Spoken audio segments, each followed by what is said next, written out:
Bonsoir, bienvenue dans le JT. À la une ce soir, l'évacuation et le démantèlement tôt ce matin du camp de Rome installé rue Paul Bert. L'inauguration de la toute nouvelle cuisine centrale des Hospices civils de Lyon.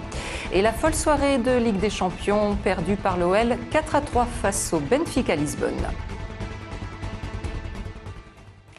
On savait l'issue inéluctable. Comme prévu, les forces de l'ordre ont donc procédé ce matin au démantèlement du bidonville de la Part-Dieu et à l'évacuation de la cinquantaine de Roms encore présents sur place. Benoît d'Autriche. Il est un peu moins de 8 heures ce matin quand les premiers Roms quittent le camp Paul Bert, à pied et avec les bagages qu'ils ont pu emporter. Des familles qui ne sont pas en situation irrégulière, mais qui doivent juste quitter le terrain par décision de justice et qui ne savent pas vraiment où aller. On va aller dormir dans le parc parce qu'il n'y en a pas où y aller. Je ne sais pas, il n'y en a pas maison, il n'y en a pas, il n'y a rien. Quel âge elle a? Il a 9 mois. Il n'y en a pas maison. L'école demain est obligatoire. Ici, école. Vous dormir. Il n'y en a pas de dormir. Selon la préfecture, 52 personnes dont 24 enfants ont été évacuées. Une seule était en situation irrégulière et sera expulsée. 15 ont accepté l'aide au retour et devraient aussi rentrer en Roumanie dans les prochains jours. Les autres doivent maintenant se débrouiller. On leur a proposé une nuit d'hôtel seulement. Elles disent que ça ne sert à rien parce qu'après, ce sera à nouveau le même problème. Nous, ce qu'on souhaite, c'est qu'il y ait un hébergement pour ces familles, surtout pour les personnes malades, les enfants et les femmes enceintes. On a proposé juste pour un jour, mais qu'est-ce qu'on va faire juste pour un jour? Après, demain, on va sortir dehors. Peut-être qu'il va pleurer aujourd'hui. L'évacuation s'est déroulée à l'abri des regards. Un large périmètre de sécurité avait été établi. Aucune association n'a pu pénétrer sur le campement. Aussitôt évacuée, la trentaine de cabanons a été détruite. Le terrain qui appartient au Conseil général et à Réseau Ferré de France était occupé depuis près de 2 ans. Et les familles de Roms expulsées ce matin se sont installées un peu plus tard dans la journée devant la Maison du Rhône du 3e arrondissement, place Sainte-Anne, pour réclamer au département des solutions d'hébergement. On écoute à ce propos Gilberte Renard du collectif Rome au micro de Benoît d'Autriche. On a décidé, en téléphonant un peu aux uns aux autres, de faire un sitting et de rester jusqu'à ce qu'il y ait une solution. Alors voilà, nous sommes là. On attend une solution. Il y a déjà 2 familles qui sont hébergées en hôtel. On espère que ce sera pérenne. Après, c'est à voir, mais on est décidé à rester. L'université Lyon 2, victime d'actes de vandalisme, d'importantes dégradations ont été commises la nuit dernière dans les bâtiments de psychosociologie situés sur le campus de Bron. Une trentaine d'individus ont notamment tagué les murs, brisé des vitres et mis le feu à des dossiers d'archives. Des dégradations évaluées à quelques milliers d'euros par la direction de l'université qui a porté plainte.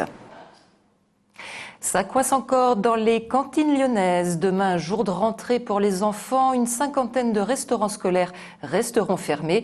La plupart des syndicats ont en effet décidé de reconduire leur mouvement de grève jusqu'au 12 novembre prochain, en cause notamment le manque de personnel et les conditions de travail.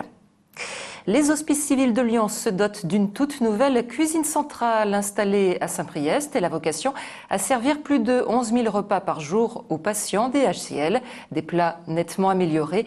Jean-Marc Reffat. Allons-nous mieux manger à l'hôpital? C'est en tout cas l'objectif de cette plus grande cuisine hospitalière de France. Aujourd'hui, 11 000 repas sont mijotés ici. Alors, quelle est la recette pour que le contenu de ces barquettes soit meilleur?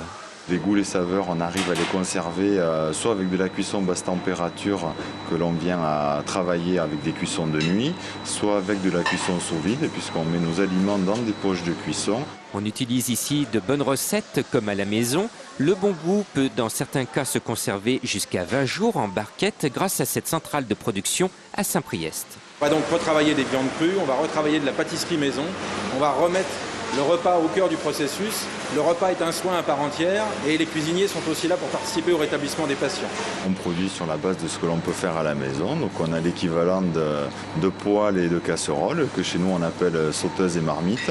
2 diététiciennes réalisent plus de 50 menus différents par jour en fonction des régimes et de l'âge. Mais c'est quand même difficile de faire avaler la pilule si l'on dit que l'on mange aussi bien à l'hôpital qu'à la maison. On ne déjeunera jamais bien ou on ne dînera jamais bien à l'hôpital, le contexte n'est jamais favorable et on a toujours un a priori. Mais on va essayer de faire pour que ce soit mieux. À l'horizon 2012, ce site de Saint-Priest et celui de Lyon Sud auront absorbé les autres sites de production alimentaire des Hospices civils de Lyon. L'OL avait la possibilité de se qualifier dès hier soir pour les huitièmes de finale de la Ligue des Champions, mais il faudra encore patienter. Au terme d'un match complètement fou, les Lyonnais se sont inclinés 4-3 face au Benfica Lisbonne. Émilie Deschamps. Que faut-il retenir du 100e match de l'OL en Ligue des Champions? Un OL manquant cruellement d'agressivité, dominé dans tous les secteurs du jeu et mené 4-0 par le Benfica. Ou bien la réaction lyonnaise en fin de match avec 3 buts inscrits dans le dernier quart d'heure quand les Portugais avaient lâché le match. 4-3, score final, un résultat qui cache l'irrégularité de l'OL depuis ce début de saison. On connaît les questions autour de Claude Puel, il est maintenant peut-être temps de s'interroger sur le niveau de jeu réel de l'équipe. Heureusement pour les Lyonnais, Schalke et Tel Aviv se sont neutralisés 0 partout et l'OL est toujours premier de son groupe. Mais quoi qu'il en soit, alors qu'un nul suffisait, Lyon n'a toujours pas validé son billet pour les huitièmes de finale et devra donc attendre la rencontre face à Schalke 04 le 24 novembre prochain. Samedi, retour au championnat, les hommes de Claude Puel se déplacent à Rennes, 2e de Ligue 1.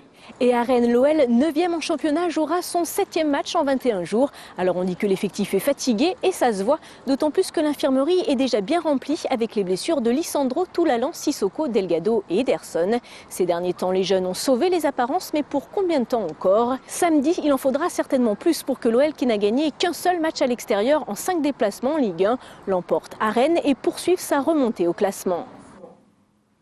À retenir également dans l'actualité sportive, le choc des extrêmes demain soir au Stade des Alpes à Grenoble.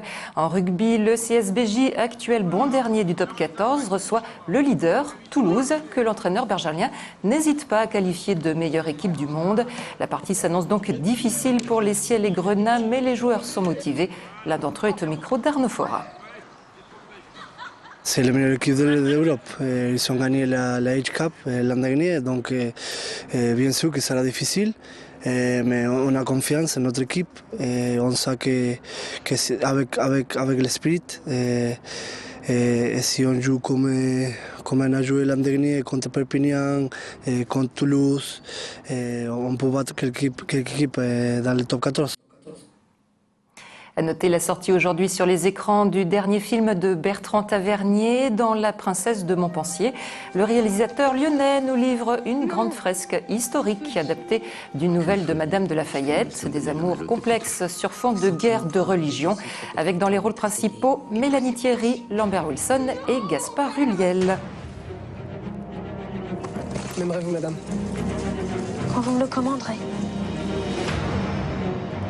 De tout le château, je suis le plus ignorant de ses goûts, de ses humeurs. Sur les écrans depuis ce matin. Et puis une dernière information pratique pour terminer. Sachez que le tunnel de la Croix-Rousse, fermé cette nuit pour cause de travaux, sera également coupé à la circulation demain matin entre 10h30 et midi. Durant ce créneau horaire seront tirés les premiers explosifs qui doivent permettre de creuser le nouveau tunnel dédié au mode doux. Et c'est la fin de cette édition. Très bonne soirée sur TLM.